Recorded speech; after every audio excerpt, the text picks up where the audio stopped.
Hi, this is John from the Ring Lord. I am demonstrating our jewelry welder. It's a pulse arc welder, which has a tungsten electrode, and when you push the foot switch, makes a really fast weld. First thing I will demonstrate is how to use the welder to finish the tip of ear wires to make a nice rounded end that goes through sensitive ears without damage. And you just line it up, basically point toward the point. In this case, I'm about a ½ millimeter or so from the edge of the electrode. And then I close my eyes and hit the foot switch, and we have a nice, perfect hemisphere on the end. And we'll have close-up pictures on the website for you to look at. Now let's look at the welder a little bit here. We have an on-off switch, fairly self-explanatory, a coarse tune and a micro tune. And these are 10-turn potentiometers, and they show the number there. So go 5, 6. Of course, the higher the number, the more the weld power.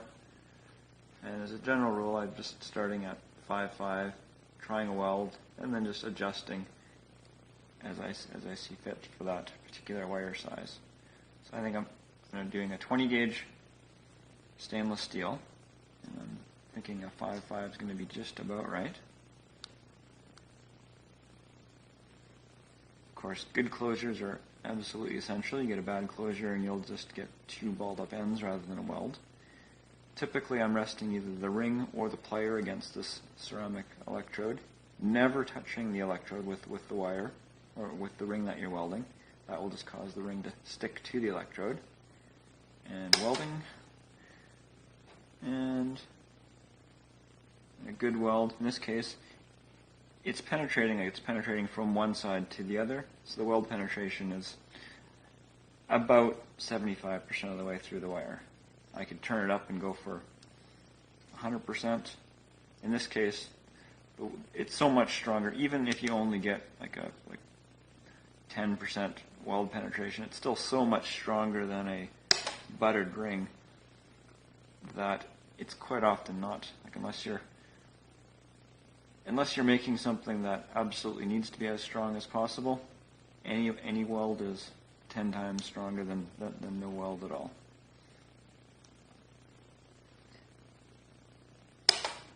And just as a quick test to see, like typically here, if I just show you a buttered ring as a comparison, if I had butted chain, and I just sort of grab the chain and pull, so let's grab it a little bit more firmly and pull. In that case it took, I don't know, maybe 10, 20 pounds worth of force to pull it apart. With this welded chain, I'll get a really good grip. I am pulling about as hard as I can, and absolutely nothing. Oh, I do get a little bit of warping on this ring from grabbing it so tightly. But a good way to test a ring is take a plier, sort of grind some notches in it such that it doesn't come flying off the end, and you can sort of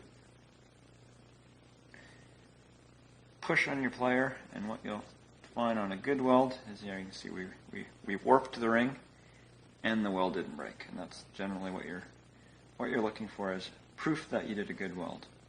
Again, in most cases, even if it breaks at the weld, it was still 10 times stronger than if you didn't weld it. I'm just going to demonstrate some slightly thicker wire. In this case we have 18 gauge, again stainless steel. Now what you'll find as you go with thicker wire, this is still at the 5.5 setting, and in this case I had a very nice weld, and if I look carefully I've got about maybe 30% weld penetration. So I can turn it up, and I will just demonstrate that. Now if you turn it up too much, basically you'll start to just sort of blow out the weld. In this case we'll turn it right up to 10 and weld the other side. Well, now let's grab a new ring so I can more easily compare.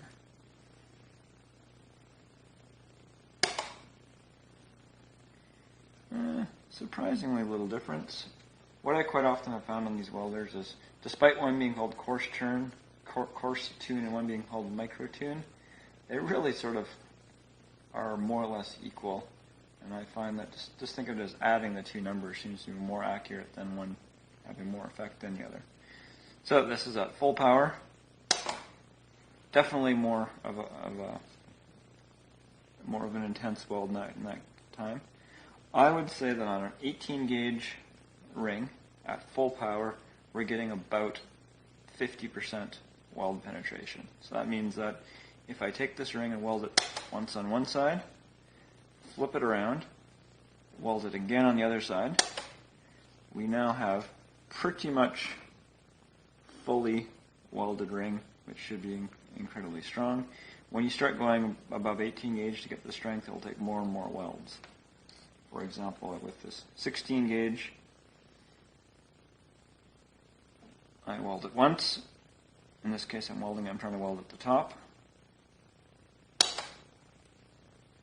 We've got maybe 20% or so penetration. Now this is fine. This is many times stronger than a buttered ring.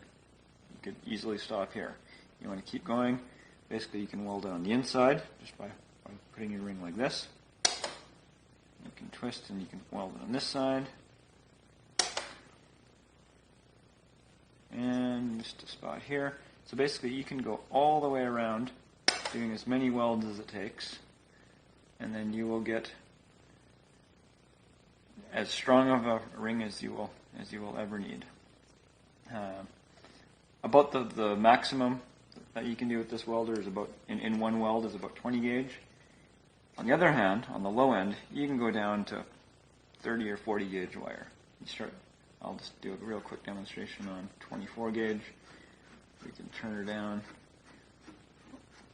Go on with let's go with about a 2. And like I said, I sort of generally move these together. And overall, I think 110 turn adjustment would have been plenty of adjustment for this welder. Okay, so this ring, will probably be lucky if you can see this ring on the video. 24 gauge 1/16. Make sure I get a good closure. And yeah, I may not have a good enough closure. And let's say no, I did not have a good enough closure. Let's try that again. And in the case you know you don't have a good enough closure when you weld right in the middle of right between the two wires on the ring, and your ends just sort of ball up rather than flow together. I'm going to go a little bit more power. That could also have been the problem. Let's say 3 or so. And you can see when you're welding 24 gauge at sort of 30 or 40% power, there we go. You've got no chance that you can really see that ring, but we have a successfully welded 24 gauge ring. We can easily go down to 26, 28, 30 gauge. This welder can still quite easily handle it. Cut!